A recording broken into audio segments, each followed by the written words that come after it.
আসসালামু আলাইকুম এভরিওয়ান, কেমন আছেন সবাই? আশা করি সবাই ভালো আছেন। তো আপনাদের সকলকে সাথে নিয়ে ব্লগটা স্টার্ট করছি। আমার প্রিয় বন্ধুরা, শুভ সকাল সবাইকে। তো সকাল আজকে আমি ভোর 4টের সময় উঠেছি সমস্ত কাজগুলো গুছিয়ে করার জন্য পরিপাটিভাবে। তো আজকে একটু এই যে সকালে উঠি, পয়রাগুলোকে যেমন চাল দিই খেতে, তো ওরা সকালবেলাতেই চলে আসে। তো দেখারে প্রথমেই চাল দিয়ে দিয়েছি, ভোরবেলা যে কাজগুলো করে নিয়েছি, অনেকগুলো কাজ ছিল সেগুলো করে নিয়েছি, কারণ আজকে আমার একটু কুটুম আসবার আছে, তো তার জন্য।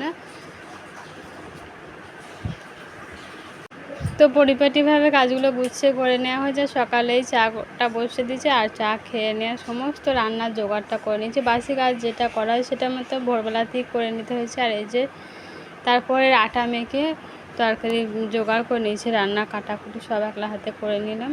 আর সমস্ত করে নেওয়ার পর আমি এবার লুচি বেলতে বসে পড়ছি। আর সেটা দেখেন, চুলোটা এতটাই ছোটো, চালার পাটটা আর কি, কিচেন যাই বলুন না কেন, আমার তো এখানে সিঁড়ির তলাতে রান্না করি। তো ছোট জায়গার মধ্যে কিভাবে রান্নাটা করতে হয়, তো আপনাদের সাথে এটাও একটু শেয়ার করলাম। তো সবসময় রান্না করছি বা তরকারি রান্না করছি সেসবগুলো শেয়ার করতে পারা যায় না খুব ছোট্ট জায়গার মধ্যে। তো আজকে ভাবলাম লুচিগুলো বেলে নিই আর তার সাথে আপনাদের সাথে শেয়ার করে দিই। দেখেন কতটা অল্প জায়গার মধ্যে কাজ করতে হয়, তো কি আর করা যাবে।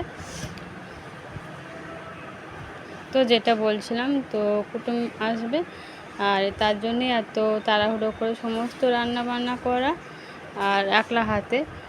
তো তার জন্য তো ভোরবেলা উঠতেই হয়েছে, 4টের সময় উঠে পড়েছিলাম। আর উঠে সমস্ত বাসি কাজকর্ম সেরে চা খেয়ে নিয়ে লেগে গেছি কাজে।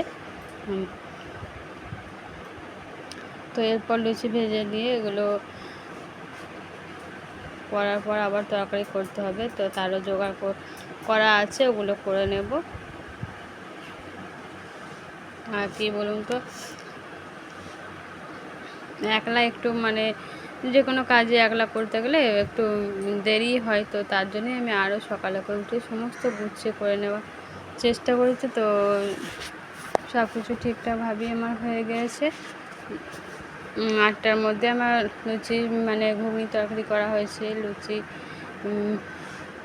শাঁকা বেলা সমস্ত সব কিছু হয়ে গেছে। তো এরপর নাস্তাটা দিয়ে দেবো, নাস্তাটা দেওয়ার পর আমি তরকারিটা রান্না করে নেব। তো যাই হোক, আজকে একটু রান্নাটা সকালের মধ্যেই করে নিতে হচ্ছে, তো তার জন্য সমস্ত কাজ একটু উল্টো পাল্টা হয়ে গেছে। যেমন বাচ্চাদের পড়াশোনা করানো, একটু দোকানের দিকে দেখা, সেসবগুলো তো আমি সকাল থেকেই 6টার মধ্যে সমস্ত কাজ গুছিয়ে নিই। তো 6টা থেকে 12টা, 12:30 অবধি আমি ওই কাজগুলো, বাড়তি যেসব কাজগুলো থাকে সেগুলো করি। তো তারপরে আবার তো সমস্তগুলো বাদ দিয়ে এখানে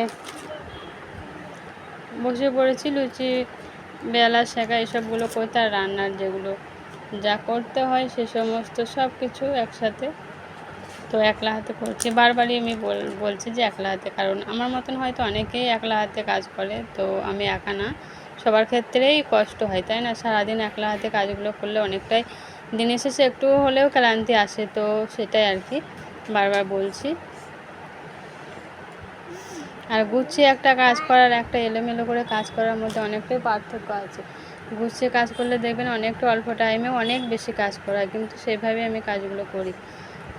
আমার প্রত্যেকটা ব্লগ ভিডিও আপনারা দেখবেন তো বুঝতে পারবেন কেমন অল্প টাইমের মধ্যে গুছিয়ে সমস্ত কাজগুলো করে ফেলি, অথচ কোনো টাইম এদিক ওদিক না করে বাড়তি যেসব টাইমগুলো থাকে সেসব টাইমগুলোতে আমি সংসারের কাজগুলো করার চেষ্টা করি। আর যেসব একটু টাইম হয়তো থাকলে সে টাইমে বাচ্চাদের দেখাশোনা আরও যেসব বাড়তি কাজগুলো থাকে সেসবগুলো করে থাকি। তো তার জন্যই আমি বারবার বলছি যে একলা হাতে গুছিয়ে কাজ করা অনেকটাই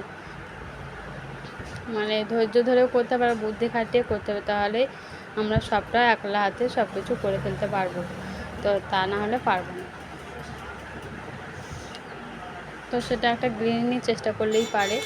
তো এই যে সমস্ত করাও হয়ে গেছে আর মেয়েকে দেওয়া হয়ে গেল, একে একে সবাইকে দিয়ে দিলাম। এইটা বাবার জন্য দিয়েছি আর ওটা মেয়েকে দেওয়া হয়েছে। তো পর সবাইকে দেওয়ার পর খেয়ে নেওয়া হলো। তো খেয়ে দিয়ে আবার তরকারি রান্না করতে বসেছি, যেটা মাংস রান্না হবে। তো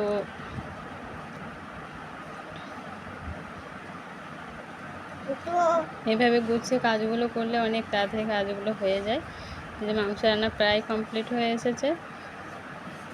তো ব্লগটা এখানেই শেষ করলাম। আল্লাহ হাফেজ, ভালো থাকবেন, সুস্থ থাকবেন, আর আমাদের জন্য অনেক অনেক দোয়া করবেন। আর রূপা ব্লগ আইডি থেকে কমেন্টস করেছে, তো কমেন্টস করার জন্য অসংখ্য ধন্যবাদ।